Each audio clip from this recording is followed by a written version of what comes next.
de teologia aqui no Instituto Adventista Paranaense, e para mim é uma grata satisfação poder estar participando deste treinamento para comportores aqui. Nós, nessa jornada, tivemos a grata satisfação de comportar muitas férias, foram 20 férias, praticamente todas as férias da minha juventude neste ministério, e hoje aqui no IAP eu posso ministrar esta classe chamada Evangelização por Publicações, que é uma classe preparatória para os futuros líderes e pastores da Igreja Adventista que passam pela formação ministerial, formação de seminário. Nesta aula de hoje, nós vamos entrar num tópico que eu julgo ser um tópico muito importante, muito sensível, que é justamente o tópico da natureza da obra e a natureza do obreiro. Qual é a sua natureza? Qual é a sua função? Como é a filosofia dessa obra? E eu estou feliz nesse momento de ter você como meu amigo ouvinte, para a gente poder compartilhar um pouco dessas perspectivas, que não são apenas baseadas nos escritos da senhora Ellen White, através de comentários que ela fez, mas também perspectivas da minha própria vida, e a observar grandes líderes deste ministério, e aqueles que deram certo, outros nem tanto deram certo. Hoje eu posso ter essa perspectiva pequena, mas porém histórica, de ver vários casos de pessoas que foram excelentes comportores, mas não duraram no ministério, outros que tiveram talvez mais dificuldades, mas que foram perseverantes e tiveram uma grande contribuição. Eu mesmo sou neto de um desses comportores, meu avô foi comportor por mais de 50 anos, então eu pude perceber dentro da minha própria casa a influência não apenas do trabalho da comportagem, mas de uma filosofia de comportagem que acabou, de certa forma, moldando a história da nossa própria família. Então vamos em frente. Eu quero começar lendo um texto da Sharon White, e o texto diz o seguinte: Comportor Evangelista, na página 3, diz: as publicações expedidas de nossas casas publicadoras devem preparar um povo para encontrar-se com Deus. É uma linda citação essa, que justamente faz apologia a um objetivo dessas publicações, que é o mesmo objetivo da igreja como um todo: preparar um povo para a breve volta do Senhor Jesus. Quando nós falamos de ministérios da igreja, nós falamos da igreja. Quando a gente fala de nossos hospitais, a gente fala da igreja. Quando a gente fala de comportagem, a gente fala da igreja, da esperança da igreja. Quando a gente fala de educação adventista, a gente fala da igreja. Quando a gente fala de fábricas de alimentos saudáveis, a gente fala de igreja. Quando a gente fala das nossas casas publicadoras e desse grande ministério, o objetivo é um objetivo em conjunto, em comum, é preparar um povo para encontrar-se com Deus. E por essa razão, é bonito nós vermos que o mesmo papel da Igreja Adventista, que funciona como um João Batista, que anuncia o Senhor, as publicações também têm esse mesmo objetivo. Olha o que a senhora White diz: as publicações devem fazer a mesma obra feita por João Batista. Então, veja, é uma obra de preparo. Evidentemente, esse preparo é um preparo para a volta do Senhor Jesus, preparar o mundo para receber o seu Senhor em glória, mas para que nós possamos preparar o mundo, antes o comportor, o ministro da página impressa, ele precisa estar preparado. E aqui a senhora White é enfática, e esse é um dos grandes pontos que eu acho que precisamos nos ater, que a nossa publicação, esses livros que nós manuseamos, eles devem ir a toda parte, a todo país e a toda língua. Em outras palavras, não deve haver distinção por geografia, não deve haver limitação geográfica, precisamos ir em todos os lugares. Eu amo essa expressão que a senhora White diz, citando os evangelhos, que a gente deve ir pelos caminhos e pelos valados. E essa filosofia fez parte da minha vida como comportor. Quando eu era jovem, no momento que eu comportava de casa em casa, eu sempre gostava de comportar nas cidades pequenas, caminhos e valados, lugares sem presença adventista, lugares onde eu ficava imaginando, talvez nunca ninguém tenha vindo aqui. Sempre esse tipo de até romanticismo missionário, né? Nossa, eu tenho que ir num lugar onde nunca ninguém foi. E quando eu leio o apóstolo Paulo hoje, eu vejo ele com uma sensibilidade dessa forma, né? Anunciar onde não foi anunciado ainda. Então, essa parte desse tipo de missão que a colportagem nos importuna, que nós devemos ir em todos os lugares, a todas as partes, e levar em todas as línguas. Isso significa que não é apenas a nossa geografia aqui no Brasil, ou na América Latina, na América do Sul, mas devemos ir em lugares que ainda talvez não chegaram à verdade, à página impressa, essas benditas e preciosas mensagens que temos enquanto igreja. E agora, talvez, quem saiba, seja nossa responsabilidade continuar a alcançar esses lugares que ainda não foram alcançados. Acabei de ler um livro que será publicado em breve sobre Augusto Stauffer, falando sobre a obra pioneira adventista no Brasil, e ele veio como um colportor, ele aceitou o convite, estava ali na costa leste dos Estados Unidos, aceitou um convite para vir para o Brasil. Então, hoje, quem sabe nós não estejamos nesse momento de enviarmos colportores para outras partes do mundo. Eu mesmo colportei em outras partes do mundo, na América do Norte, quando eu era jovem. Isso foi uma tremenda de uma experiência, e eu desafio você também a buscar essas oportunidades, que essas oportunidades, elas existem. Eu gosto muito desse tipo de pensamento. Nós temos essa instituição chamada Médicos Sem Fronteiras, que justamente envia médicos para lugares onde comercialmente não é viável ter um médico. Enviam servidores, pessoas para trabalhar em lugares que tenham uma demanda social muito grande e sem recursos. Eles não veem dificuldades. Na nossa igreja adventista, nós temos uma agência missionária que segue essa filosofia, que é o Adventist Frontier Missions, né? Que é o AFM, que eles também não veem as fronteiras impostas por guerra, ou as fronteiras impostas por dificuldades sociais, as fronteiras impostas por democracias ou países que não têm democracia, ditaduras. Eles enviam esses missionários, e eles enviam esses missionários sabendo que o trabalho não será fácil. Quando eu estudo Ellen White, eu vejo justamente que essa mentalidade de trabalhar na fronteira é a mentalidade do comportor. A fronteira é um lugar difícil, a fronteira é esse lugar onde a pessoa não sabe se vai ter estabilidade ou não. E por essa razão, essa mentalidade de fronteira é uma mentalidade que vai desafiar esse comportor a ir a todo lugar, toda tribo, toda língua. A mensagem dos três anjos, ele tem essa conotação. E, acima de tudo, a ir a lugar ainda não alcançado, um lugar ainda não atingido, um lugar, como se diz, de fronteira.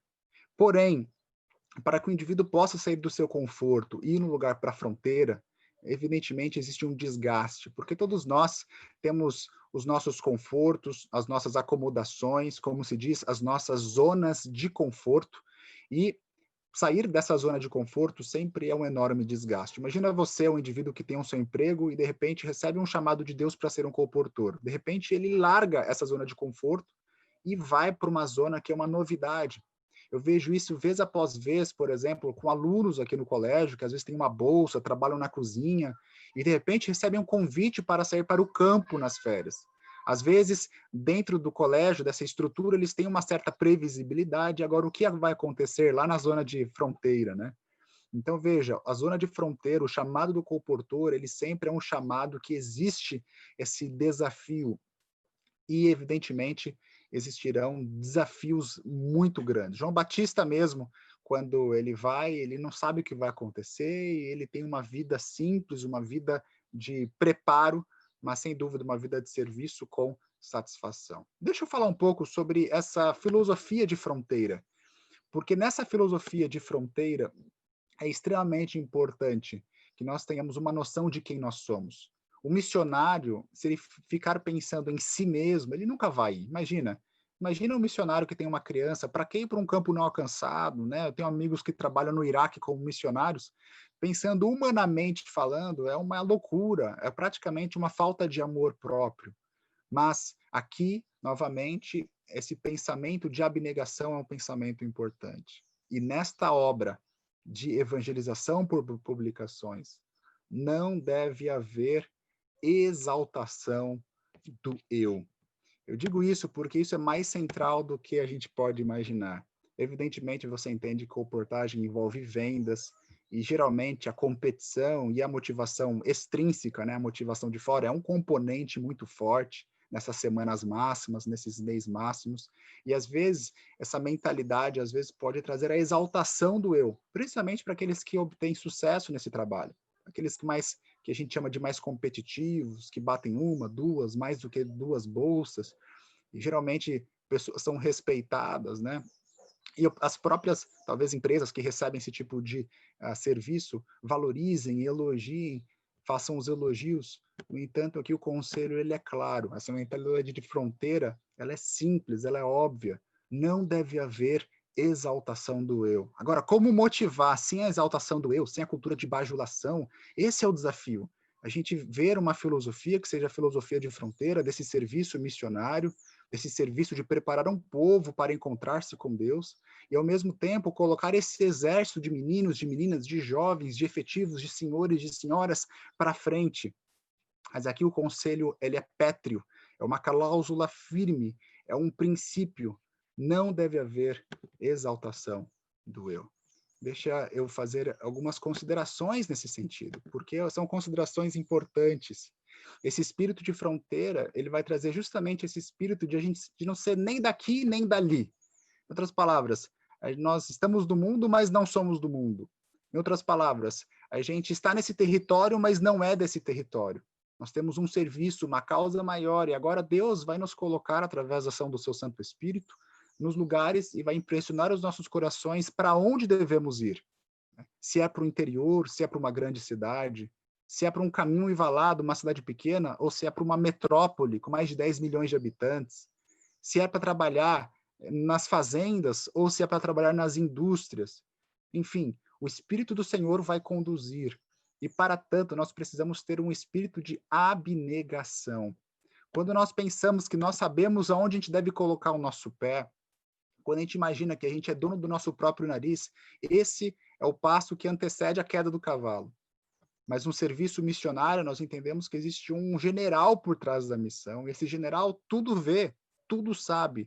E quando a gente nega o eu e se submete à autoridade de Deus, e tem o nosso coração sensível à guia da obra, nós entendemos que Deus ele vai conduzir da maneira adequada, da melhor maneira, e evidentemente Deus usa pessoas, Deus usa gente para poder auxiliar nessa condução. Novamente, a abnegação ela é chave e, portanto, uma visão positiva do que a abnegação é importante. Eu quero dizer que o sucesso e o fracasso do trabalho está em parte nesta autopercepção. O que eu quero dizer com isso, pastor Amar? Autopercepção é essa visão de si mesmo.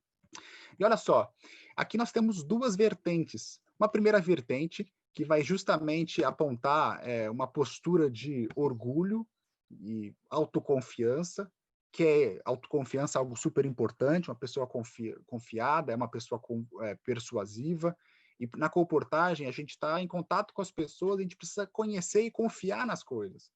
Mas muitas vezes a sombra dessa árvore, né, toda árvore tem forças e toda árvore tem sua sombra, toda virtude tem a sua sombra, né?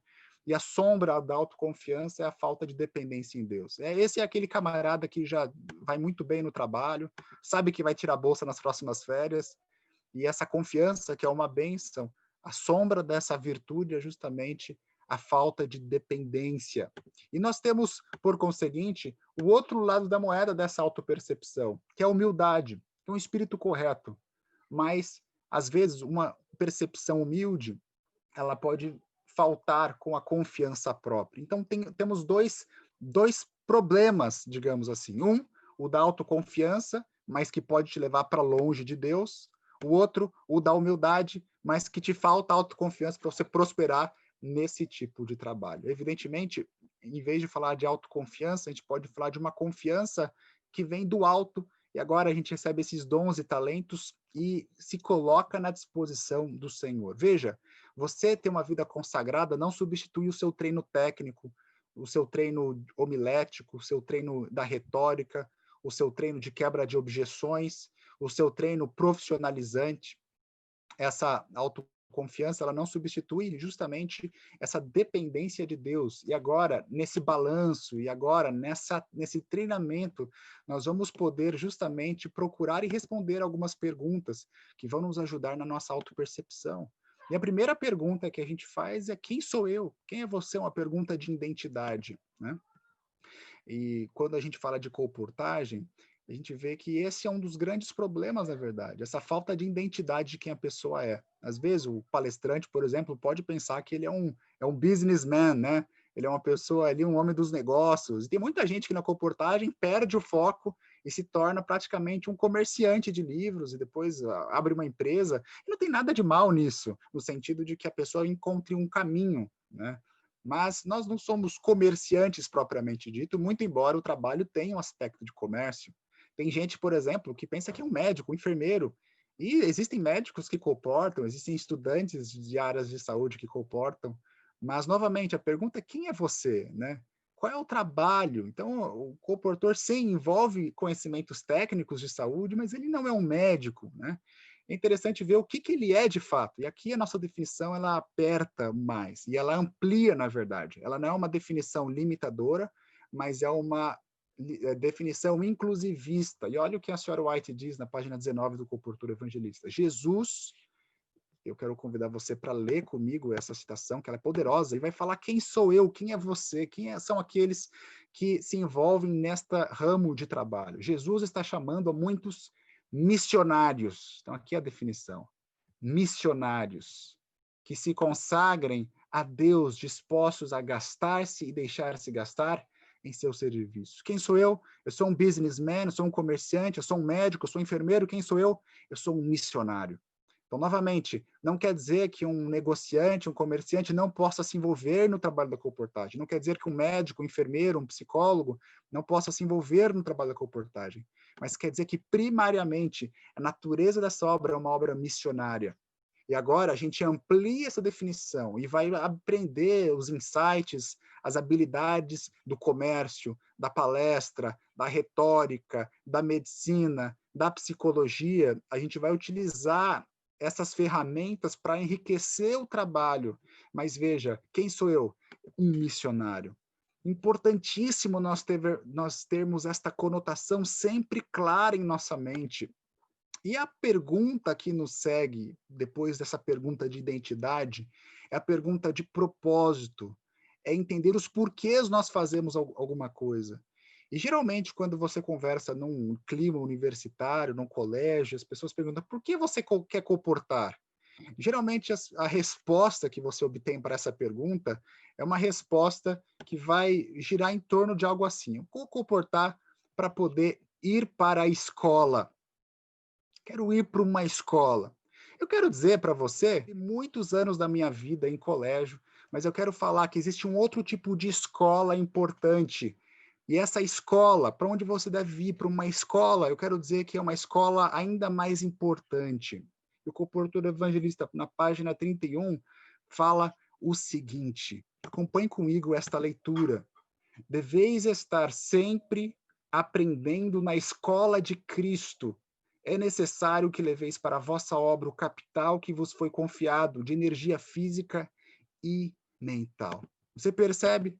Existe uma outra escola que a senhora White e a filosofia dessa obra nos requer, que é nós participarmos na escola de Cristo. E nessa escola não há graduação, nessa escola é uma escola de crescimento, e essa escola é a grande escola da vida. Qual escola que é essa? É a escola de Cristo. Quero dizer que os discípulos eram homens iletrados. Os discípulos eles não tiveram formação formal, mas as pessoas sabiam que eles tinham passado tempo com Cristo. O meu próprio avô foi um comportor de muito sucesso, passou mais de 50 anos desempenhando a sua vida para esse ministério, e ele foi um homem simples, mas que se educou na escola de Cristo. Veja, ser uma pessoa simples que aprende na escola de Cristo não significa que você é uma pessoa símplice, né? Uma pessoa que não se desenvolve, porque o autodesenvolvimento ele é um mandamento na escola de Cristo. A pessoa que se chega à escola de Cristo, ela não permanece do jeito que ela chega, ela se desenvolve em vários aspectos, mas aqui eu quero fazer essa ênfase, ela se desenvolve principalmente nessa parte física, de energia física e energia mental. Energia física no sentido que ela vai se apropriar das bênçãos desses conselhos valiosos, da saúde física, da energia e também da energia mental, nesse cultivo de qualidades específicas. E eu quero dizer que parte desta natureza da obra e do obreiro está justamente na compreensão da formação do comportor. Essa formação, ela é uma formação multifacetada. E essa formação, ela começa com o entendimento da natureza da obra, é o que nós estamos fazendo aqui, é uma obra de salvação, é uma obra de preparo de um povo para encontrar-se com Deus, é a mesma missão da igreja como um todo, passa por uma formação técnica que envolve vendas, envolve saúde, envolve família. Essa formação técnica é uma formação que se aprende justamente com pessoas experientes, se aprende com mentores, mas também se aprende com a prática. A partir do momento que a gente vai fazendo e errando, a gente vai observando o que dá certo e vai absorvendo internamente alguns princípios que a gente pode colocar em frente na nossa vida. E o terceiro e último ponto importante desta formação do comportor é justamente esta formação do caráter, das virtudes, que é o que nós estamos falando dessa vivência na escola de Cristo. Por que comportar? Ir para a escola. Qual escola?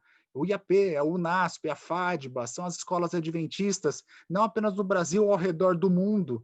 Quando eu fui estudar no La Sierra, na Califórnia, e depois na Andrews, eu fui por causa da comportagem. A comportagem me abriu muitas portas, pude comportar nessas localidades. Então, não é apenas um lugar físico, mas aqui é uma filosofia mais ampla, é a escola de Cristo. E nessa escola nós temos o que nós chamamos dessa formação das virtudes, a formação da virtuosidade, que é a formação do caráter. Quando você lê o Comportor Evangelista, você percebe que a Sharon White ela enfatiza justamente essa formação do caráter. E depois de descrever uma série de atributos, ela traz e cita, né, os compiladores trazem uma citação do livro Educação, que é uma citação poderosíssima. E eu quero ler essa citação com vocês. Olha só o que a senhora White diz no Comportor Evangelista, página 54, está citando do livro de Educação. A maior necessidade do mundo é a de homens. Homens, poderíamos dizer, homens e mulheres, né, que não se comprem nem se vendam. Homens e mulheres que no íntimo da alma sejam verdadeiros e honestos. Homens que não temam chamar o pecado pelo seu nome exato. Homens cuja consciência seja tão fiel ao dever como a bússola ou é ao polo. Homens e mulheres que permaneçam firmes pelo que é reto, ainda que caiam os céus. Você percebe? Quando nós estamos falando disso, nós estamos falando de virtudes, uma formação de caráter, uma retitude. Evidentemente, essa formação de caráter é uma formação que começa agora e nós vamos desenvolver esse caráter por toda uma vida. Mas nós não podemos transformar a comportagem num lugar onde tenha pequenez espiritual, num lugar onde tenham pecados abertos, pecados acariciados, num lugar onde aceitemos pessoas que não têm uma experiência religiosa, uma experiência espiritual. A obra, muitas vezes, é justamente apequenada por pessoas que se unem à comportagem, mas eles mesmos não experimentaram das graças do novo nascimento e da escola de Cristo. Eu quero colocar aqui algumas das virtudes que eu compilei ao ler a filosofia da comportagem. E algumas dessas virtudes, como você pode ver, são virtudes de caráter, e são virtudes que não se conseguem de um dia para a noite, mas se consegue estando perto de Cristo, estando em Cristo, participando da escola de Cristo, se relacionando com Cristo. Honestidade é um dos pontos importantes que nós vimos há pouco, né? Como a analogia da bússola ou é o polo. Integridade. E veja, a obra da comportagem trabalha com dinheiro, irmãos. Sermos íntegros, né? Na manutenção do dinheiro, nos acertos. Quanto problema nós não vemos, né, no trabalho da comportagem por pessoas que não são íntegras com o próprio dinheiro. Eu amo essa frase, resolutos, né? Pessoas de princípio, pessoas que não são abaladas pelo vento, pessoas que não tortam a sua conduta, são pessoas resolutas. É o famoso sim, sim, Não, não, né? Remidores de tempo. Que conceito fantástico. Pessoa que não perde tempo. Na educação, isso é central. Pessoas que não são dadas a jogo, pessoas que não são dadas a vício, pessoas que remem o tempo. Um sinônimo disso é o termo industrioso. É uma pessoa que pega algo a fazer e faz acontecer. Nas férias, o tempo é curto, você tem um mês e meio para sustentar o semestre inteiro. Então, veja, isso aqui são lições de caráter. Se o jovem, o adolescente, aprender essa lição, você está falando de uma vida de prosperidade financeira. Isso é uma teologia da prosperidade, na prática, entende? Nós estamos falando de sermos industriosos. Ao mesmo tempo, existem virtudes de caráter, como mansidão. A gente ouve pouco falar nessa virtude. Geralmente a gente valoriza o cabra macho, né? O leão, o corajoso, mas isso não quer dizer que a pessoa deva ser manso, uma pessoa calma, né? Não bruta, mansidão, humilde. Novamente, estamos falando de caráter, né? Estamos falando de postura. Existe bênçãos em Mateus 5, nas bem-aventuranças, você vê que existe uma bênção toda especial ao redor dessas características. Ao mesmo tempo, isso não exime da pessoa ter confiança, ligado com a resolução.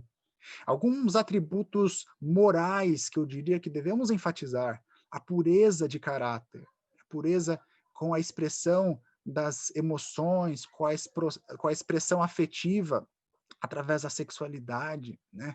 Para aqueles que são solteiros e para aqueles que são casados também.